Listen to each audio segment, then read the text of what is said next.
We're all very familiar with the issue.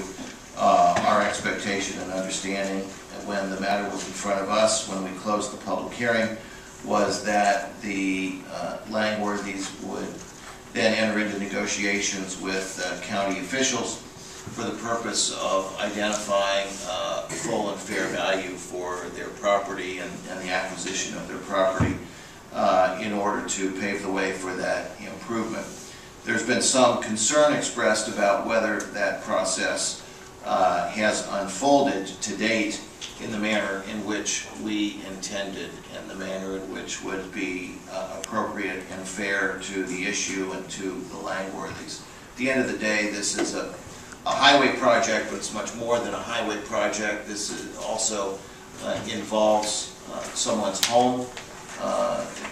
It involves the place where a lifetime of memories have been developed. It's a home that I know the Langowrthy family has invested a lot of money in improving and had no intention of leaving, but may be required to leave to pave the way for this necessary improvement. And if that is the case, I think it's incumbent upon us to ensure that they are treated fairly and obtain full value and are not harmed in the process. I'd like to say one thing, and I've mentioned this before. I've been involved in these types of negotiations both personally and professionally, and I do understand what happens when you have to negotiate with the state or a private utility company in the process of securing right-of-way or easements. And I understand the anxiety. Mr. Gilday and I are committed to make sure that we will be fair. We have to be good stewards of the public money, and you would expect that. All three of you would expect that. But we also want to be fair and equitable, and that's something we are committed to do. So I just want to assure the board of that. And one other point.